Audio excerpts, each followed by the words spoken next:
Cześć. Cześć. Witamy Was bardzo serdecznie. Grzegorz. Daniel. W tym filmiku Wprowadzenie do pracy z energią porozmawiamy ze sobą pod kątem tego, czym jest energia, czym jest w ogóle praca z energią, jak to się ma do materii. Będzie odrobinę informacji dla sceptyków, będzie odrobinę pracy takiej informacji bardziej energetycznej i zobaczymy, w którym momencie tej rozmowy dojdziemy do jakich punktów stycznych tak naprawdę pomiędzy tym, co wiemy, co jest nauką, co jest fizyką, a pomiędzy tym, co już odrobinę wkracza w ten taki świat, powiedzmy, bardziej duchowy. I zacząłbym tak naprawdę od takiej czystej definicji fizycznej. Czym jest energia? No właśnie, gdybym Ciebie spotkał na ulicy, bym się Ciebie zapytał, czym jest energia, to co byś powiedział? Bym powiedział, że w odróżnieniu od materii jest pewnego rodzaju siłą. Ale już bym nie potrafił określić jaką siłą, no bo ta energia może być różna. No tak, i tu generalnie ciężko jest zdefiniować, czym jest energia, ponieważ sami fizycy nie są w stanie tego jakby wspólnego zdania wypracować i najlepszy przykład, jak zaczniemy szukać w różnych językach na Wikipedii, czym jest energia, to będziemy mieli totalnie różne definicje i no właśnie, każdy wie, ale tak jakby nie do końca, czym jest ta energia. Mówi się, w szkole nas uczą, że jest to zdolność do wykonania pracy, tak, że ale jakby nie wchodzi się w to głębiej, tak? To gdybyśmy mieli teraz zdefiniować na przykład albo poklasyfikować tą energię, że może być energia taka, energia, no to właśnie jakbyśmy to mieli w ogóle zakwalifikować? Właśnie, energia... Albo inaczej, przepraszam, na jakie różne rodzaje energii byśmy mieli to podzielić? Znaczy, trzeba zacząć od tego, że energia to jest taki jakby potencjał do wykonania, no właśnie, jakiejś pracy. Powiedziałeś o rodzajach energii. Generalnie nie powinniśmy chyba rozróżniać, jakie są rodzaje energii, ponieważ tu to jest ważna uwaga. Cytując pewnego fachowca, energia jest jak matka, jest tylko jedna. I energia może występować pod różnymi postaciami, ale nie ma różnych rodzajów energii. Energia może przybrać postać energii kinetycznej, jak wahadło w zegarze się zmienia energia kinetyczna na potencjalną, energia elektryczna, energia słoneczna, tak? Natomiast na końcu wszystko to jest energia jest jedna. No właśnie, to by warto, żeby to wybrzmiało też, że tak naprawdę nie ma różnych rodzajów energii. Energia jest jedna, ona potrafi zmieniać swoją formę. Czy w pewien sposób my potrafimy zmieniać formę tej energii, przekształcać ją? Możemy tak to określić, że przekształcamy energię? Tak, no choćby na dachu są modne panele fotowoltaiczne. Tutaj zmieniamy energię świetlną na energię elektryczną choćby, tak? Ale zmieniamy postać tej energii. Właśnie, to pójdę krok dalej. Czy w takim razie, jeżeli potrafimy zmieniać postać tej energii, bo to chyba jesteśmy sobie w stanie bardzo prosto wyobrazić, tak? Mam pożywienie, obiad tego kotleta z ziemniakami, który ma pewną wartość kaloryczną, czyli zawiera pewien potencjał energii. Ja to zjadam, ta energia zostaje przemieniona, dostarcza mi energii do działania, do pracy moich mięśni. Moje mięśnie z kolei wykonują dzięki temu jakąś pracę, tak? Więc ta energia znowu zmienia formę. I to jesteśmy chyba w stanie sobie tak prosto zobrazować. Tak, aczkolwiek nie wszyscy mają świadomość, że tak naprawdę to, że zjemy śniadanie czy zjemy obiad, to tak naprawdę w naszym ciele zachodzi proces zamiany czy przemiany energii chemicznej na energię kinetyczną, ruchu ręki, bicia serca, no, na energię cieplną, bo zazwyczaj przemianom energii towarzyszą straty w postaci ciepła, zresztą nasz organizm też wymaga stałej temperatury, więc siłą rzeczy ta energia musi być zamieniana na ciepło. Przy czym znowu podkreślę jeszcze, że zamiana tej energii, bo użyłeś określenia energia potencjalna, kinetyczna, cieplna, że cały czas mówimy o tej samej energii. To jest jedna energia, która tylko zmienia swoją postać, nie? Tak. Idę krok dalej. Czy w takim razie możemy znaleźć początek bądź koniec energii? Czy potrafimy znaleźć to źródło, w którym energię możemy wyprodukować, a potrafimy znaleźć jej finalny produkt tam, gdzie ona się kończy? No właśnie, energii nie możemy wytworzyć w żaden sposób, ani też nie możemy jej zniszczyć.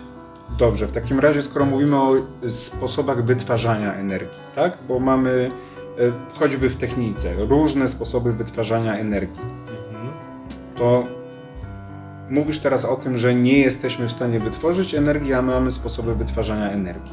Jakie na przykład? Na przykład piec na węgiel, tak? Ma wytworzyć dla mnie energię cieplną. I piec jest zgaszony, wyłączony. Wrzucam do niego węgiel, daję rozpałkę, tak? I zaczyna powstawać ogień, który ogrzeje, nie wiem, kaloryfery. No tak, ale nie jest to wytworzenie energii, tylko przetworzenie energii jednego rodzaju, tak? Tego ciała stałego paliwa, które ma jakąś masę, które oddaje energii w postaci energii cieplnej z kosztem zmniejszania swojej masy. Tak? Czyli znowu tutaj nie wytworzyliśmy energii, tylko ją przetworzyliśmy. No mówimy też, że na przykład wytwarzamy energię elektryczną w elektrowniach. No nie. Tam zamieniamy energię cieplną na energię kinetyczną generatora na końcu, który zamienia to na energię elektryczną, ale nie mamy tutaj do czynienia z wytwarzaniem energii, tylko znowu z przetwarzaniem, z zamianą różnych rodzajów energii.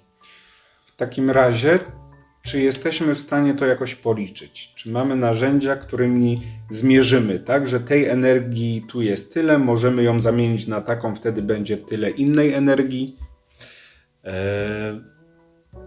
Teoretycznie tak, ale wracając jeszcze do poprzedniego pytania, czy energia się gdzieś zaczyna i gdzieś się kończy? Mówi się, że wszechświat powstał to około tam 13-14 miliardów lat temu, nie pamiętam dokładnie. No to pytanie, co to znaczy? Jak powstał wszechświat, to powstała też materia, to powstała też energia. Tak? I pytanie czy ona wtedy powstała? Czy została też przetworzona z jakiejś innej energii? Czy stworzona?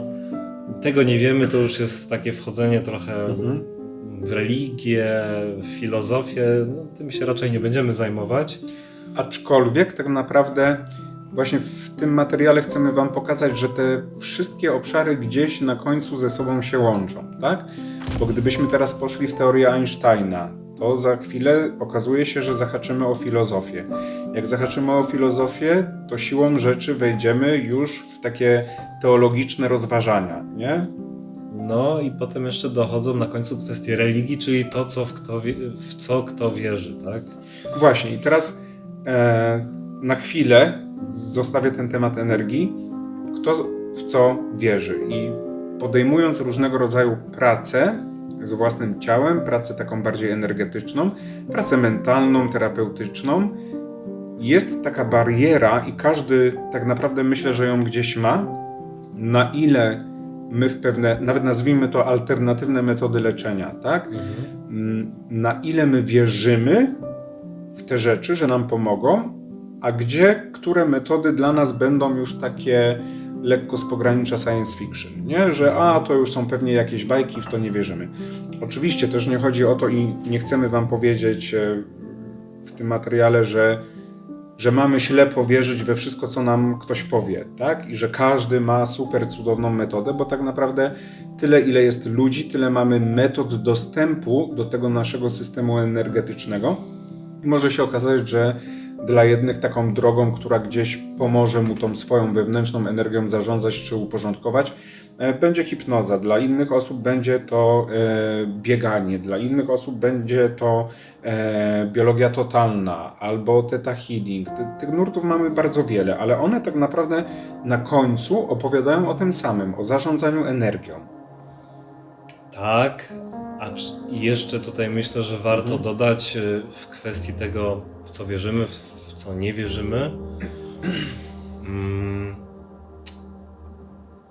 że może tutaj dochodzi też czynnik taki placebo, gdzie wiadomo, że jakby placebo oddziałowuje jednak na naszą psychikę i tu się okazuje, że od tej naszej psychiki wiele zależy, nawet wiele zależy tak fizycznie od tego, co odczuwamy w ciele, co mamy w ciele.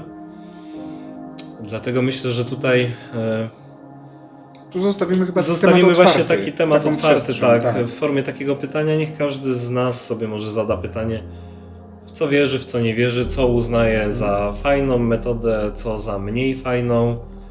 A wracając teraz na chwilę do łączenia tego systemu energetycznego, tego co nazywamy ogólnie energią w świecie takiej pracy mentalnej, ogólnorozwojowej, do połączenia tego z fizyką.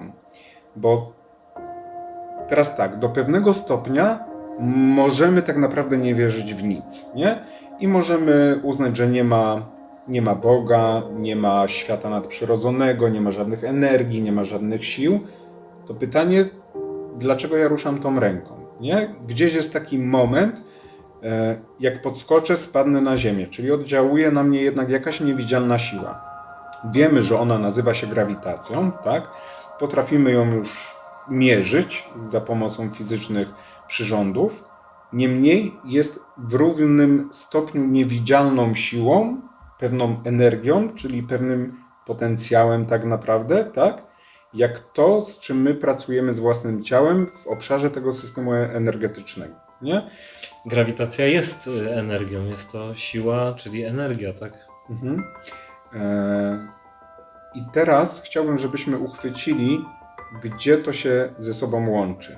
Dla Ciebie gdzie to się łączy? To wyjście z obmierzonego, wyliczonego świata fizyki w przejście do świata energetycznego.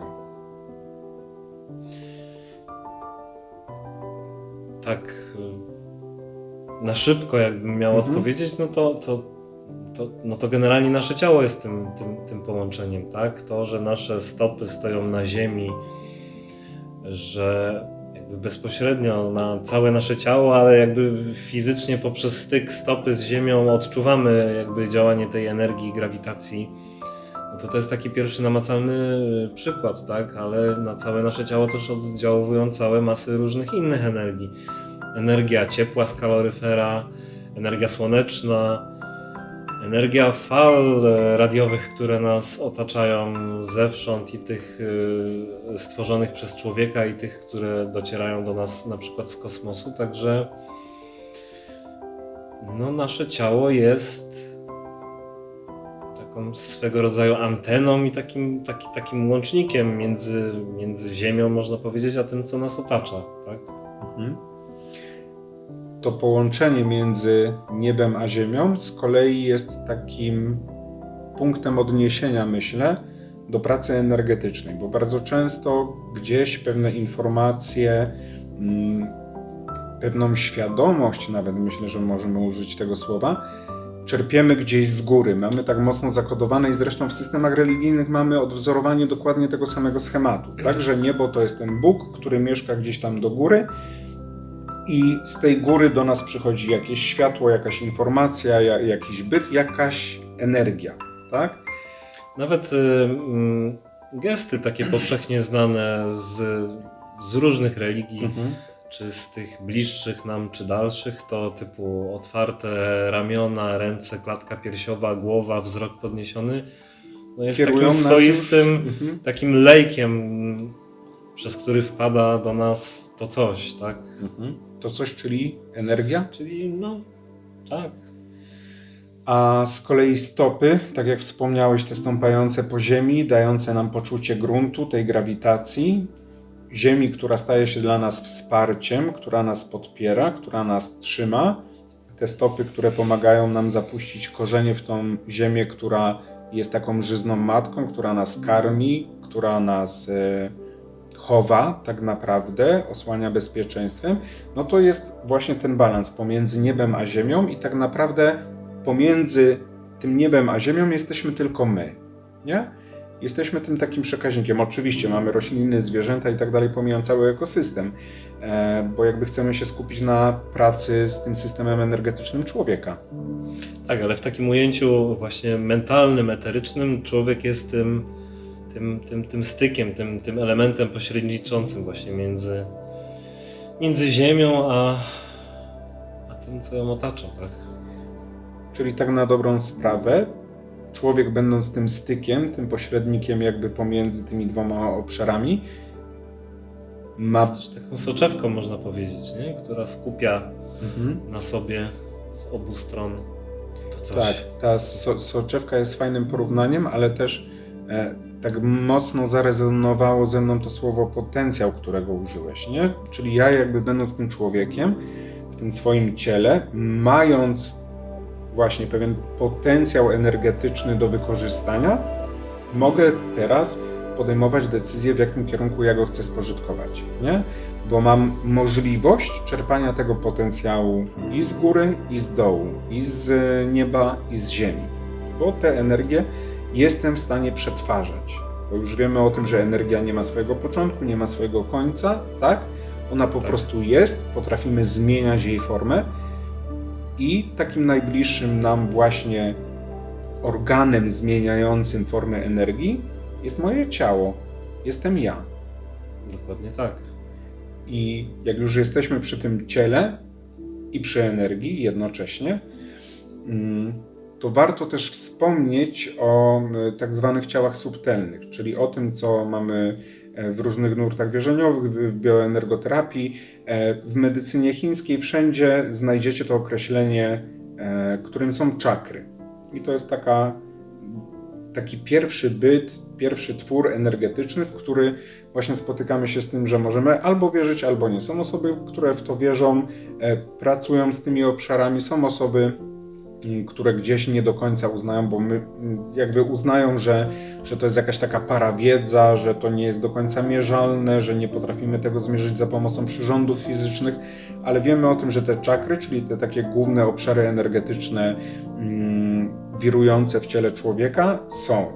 One z kolei, tak bardzo upraszczam teraz, za pomocą meridianów, czyli takich kanałów, które są rozprowadzone po naszym ciele, mają tą energię, te wibracje tych czakr przemieszczać i tą informację, ten potencjał energetyczny przemieszczać pomiędzy różnymi naszymi ciałami.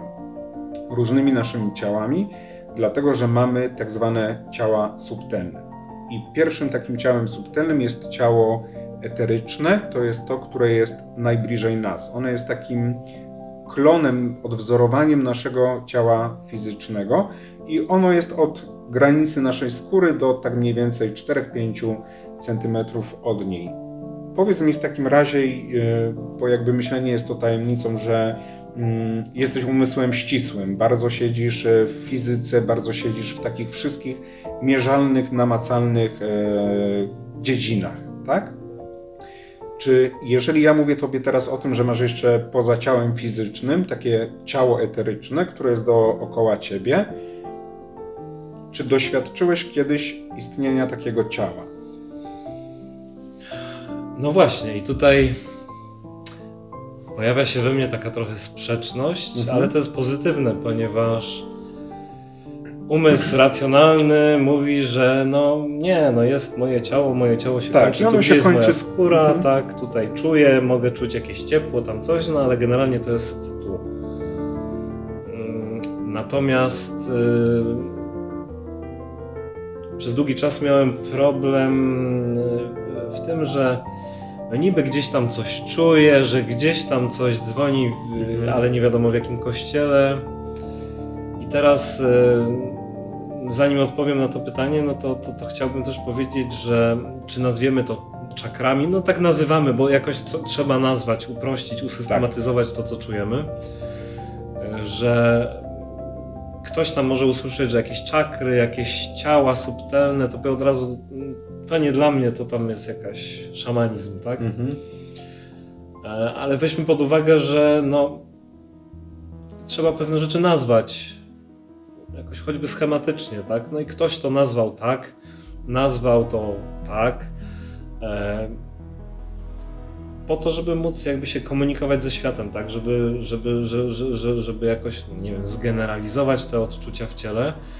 I tu już wracając do Twojego pytania, to No tak, odczuwam, czy odczuwa się takie istnienie jakby jakiegoś równoległego ciała, jakiegoś klonu. Zanim zapytam o dokładne przykłady, to też jeszcze chciałbym zwrócić uwagę na to, że zapomniałem, za dużo już słów powiedziałeś. To przepraszam, mów dalej. A ja sobie przypomnę i wtedy jeszcze raz się wetnę. W każdym razie, no, każdy z nas, czy to w ciągu dnia, czy w ciągu jakiegoś tam większego okresu czasu, odczuwa jakieś pewne rzeczy, że docierają do niego jakieś bodźce, ma w ciele jakieś dziwne odczucia, czy jak się coś wydarza, to czujemy, że gdzieś coś nas dotknęło, coś, jakiś wstrząs, jakieś drganie. Właśnie, na przykład taka sytuacja, kiedy jedziemy w zatłoczonym autobusie, tak? Pominę oczywiście tą strefę komfortu, którą gdzieś tam mamy dookoła siebie, ale właśnie za pomocą tych ciał subtelnych także ją odczuwamy, no bo to właśnie jest pewnego rodzaju nasza granica taka energetyczna, która jest dookoła nas, nie? To pewnie miałeś taką sytuację, że czułeś, że ktoś jest za blisko, ten przysłowiowy czyjś oddech na twoim ramieniu, tak? Ten czyjś oddech na twoim ramieniu to jest właśnie to, co jesteśmy w stanie odczuwać za pomocą tej warstwy, którą jest ciało subtelne, eteryczne. Dziękuję. Tak, no i tu... Przepraszam, dodam tylko, że nie chodzi o dmuchnięcie na ramię, które jesteśmy w stanie odczuć zupełnie fizycznie. Tak? Tylko odczucie bliskości. Tak, o odczucie bliskości, bo odczucie dmuchnięcia na szyję oczywiście gdzieś poczujemy, natomiast jeżeli mamy kurtkę i kaptur, to już nie. A ciało eteryczne to wejście w tą przestrzeń taką bardzo bliską, ale jednak nie dotykającą twojego ciała, twojej skóry, już zauważy, nie? No tak, no i ktoś mógłby powiedzieć, że ciało eteryczne, nie, to jest promieniowanie podczerwone. No jak ktoś jest blisko ciebie, to twoja skóra odbiera to promieniowanie w postaci tego ciepła. A jeżeli mam barierę w postaci kurtki? No właśnie chciałem powiedzieć, ale zimą. Mamy na sobie puchową kurtkę, no i co? Kurtka izoluje, tak? A mimo wszystko nieraz bardziej, a nieraz mniej, ale czujemy, że ktoś jest za blisko, że ktoś nas obserwuje, no i właśnie można by powiedzieć... Można teraz otworzyć drzwi na przykład, bo przyszedł prawdopodobnie kurier, więc robimy pauzę, otwieramy. Tak, i zaraz do was wrócimy. I zaraz wracamy, sorry. Tak, czapka odebrana, wracamy do rozmów bardziej energetycznych, mniej przyziemnych. W każdym razie wracając, no tak, no ktoś może powiedzieć, że to jest właśnie ta energia cieplna, że coś tam, że to wszystko się da wytłumaczyć. Pewnie tak, pewnie nie. Pytanie, czy po co? Po co? Czy jest taka potrzeba wszystko przeliczać, nazywać? Bo to jest tak, że im głębiej w las, tym więcej drzew i to... No nie musimy rozumieć teorii Einsteina chyba, żeby poczuć po prostu pewne rzeczy. A poza tym chcę też zostawić taką przestrzeń otwartą, żeby każdy mógł poczuć, na ile to z nim rezonuje, tak? I jeszcze dopowiem tylko, bo tak się skupiliśmy na chwilę na tym ciele eterycznym, że oprócz tego mamy jeszcze ciało astralne, które jest bardziej tym systemem dotyczącym naszych emocji. Jest ono troszeczkę już większe niż to eteryczne. Dalej mamy ciało mentalne, czyli to ciało, które odpowiada za nasze myśli. I mamy jeszcze ciało duchowe, przyczynowe, czyli to jest ta nasza najwyższa jaźń, to jest to nasze przeznaczenie naszej duszy, tak byśmy to określali, tak? Tam mieszka ten nasz tak zwany szósty zmysł. A jeżeli już jesteśmy przy takiej pracy energetycznej i dotknąłem tego szóstego zmysłu, czym on jest dla Ciebie? Jest jakąś średnią wypadkową tych ciał subtelnych, jest może właśnie pewnym potencjałem energetycznym. Chyba nie do końca znam definicję szóstego zmysłu, ale tak z tego co kojarzę, to wydaje mi się, że to chodzi o taką intuicję chyba, tak? Że o tym mówimy, szósty zmysł. Tak, bo to też ten szósty zmysł, ta intuicja właśnie jest takim bardzo fajnym przykładem nienamacalnej energii, nienamacalnej siły, której doświadczamy w swoim życiu często, rzadko, to już w zależności od osoby, tak? Ale myślę, że nie ma takiego człowieka, który by kwestionował zupełnie istnienie tego przeczucia, tej intuicji. No jasne, no i ktoś może powiedzieć, że okej, to jest tam wypadkowa naszych doświadczeń z całego życia, która siedzi gdzieś w podświadomości, do której nie mamy takiego bezpośredniego dostępu na co dzień, chyba że w hipnozie. Pewnie tak, no coś siedzi w naszej głowie, są te informacje magazynowane i ten szósty zmysł na pewno się gdzieś tam zaczepia w głowie, ale znowu pytanie, czy my musimy definiować, bo ja myślę, że chyba nawet lekarze nie wiedzą, czy specjaliści, którzy zajmują się neurologią, anatomią, nie do końca jeszcze wiedzą, I być jak może, to wszystko wygląda. Tak, i być może nie do końca będą wiedzieli i będą potrafili kiedyś w ogóle to zmierzyć. Tak? Zresztą tak samo jak fizycy cały czas próbują definiować, czym jest energia, gdzie jest jej źródło i też odpowiedź tak naprawdę do końca nie jest poznana, więc w tym materiale dzisiejszym zostawimy chyba taką dużą, otwartą przestrzeń. Tak. Temat, myślę, został dotknięty.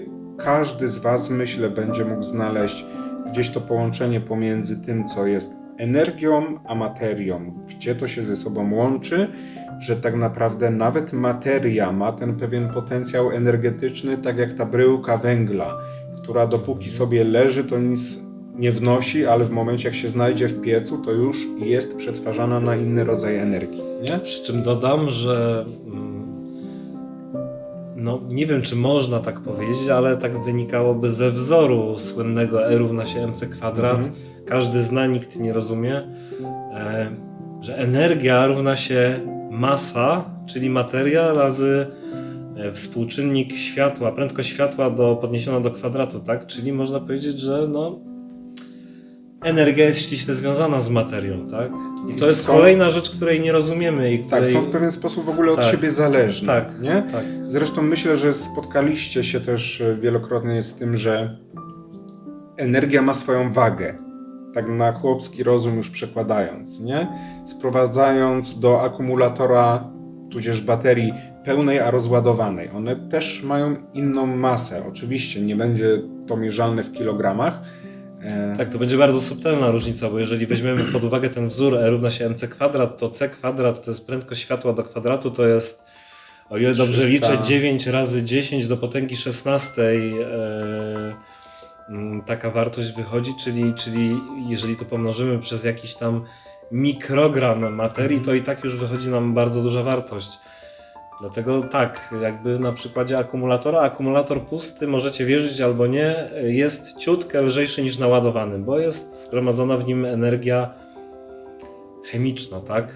Która potem jest zamieniona na energię elektryczną, także... I tak samo ciało ludzkie, nie wiem czy o tym wiecie, w momencie śmierci ciało ludzkie, tracąc ten potencjał energetyczny, tracąc energię, też staje się lżejsze niż było za życia. Tak, to jest zbadane, natomiast nie wiem, czy jest do końca zbadane, czy to faktycznie chodzi o energię, czy o inne czynniki, ale znów... Inne czynniki na pewno też biorą swój udział. Jakby ja tutaj też nie chcę być... Chcę się trochę bawić w takiego adwokata diabła, nie? Bo oczywiście możemy powiedzieć, że odparowuje jakaś ciecz ze względu na zmianę temperatury, milion czynników, nie? Ale jednym z tych czynników też jest ta wypadkowa dotycząca energii. Tak. I myślę, że nie musimy znowu jakby tego udowadniać, czy tak jest, czy nie, ale niech to w Was pracuje, tak? Niech to Dokładnie. będzie po prostu takim kolejnym pytaniem, które może gdzieś tam zburzy trochę te cegiełki, które mamy poukładane w głowie, a dzięki temu otworzy Was na świat i na poznawanie świata, na doświadczanie siebie, energii, materii i na istnienie w tym, co jest tym naszym ekosystemem. No i może to pozwoli na poukładanie tych cegiełek właśnie, które się przewróciły Dokładnie. w inny sposób. Zapraszamy Was od razu na kolejne filmy. Jeżeli ten materiał się Wam podoba i miło Wam jest nas posłuchać, to zachęcamy też do subskrypcji kanału. Będziecie wtedy na bieżąco dostawać powiadomienie. Kolejny materiał, myślę, nie będziemy jeszcze zdradzać, o czym będzie, ale teraz... Aczkolwiek to, co planujemy, to się tak fajnie układa. Ta energia jest tym fajnym punktem wyjścia, więc myślę, że... Dlatego od energii zaczynamy. Tak. Wstęp do pracy z energią, a kolejne będą ewolucją tego, o czym dzisiaj rozmawiamy. No i może będzie trochę o przekształcaniu energii. Tak, myślę, że tak.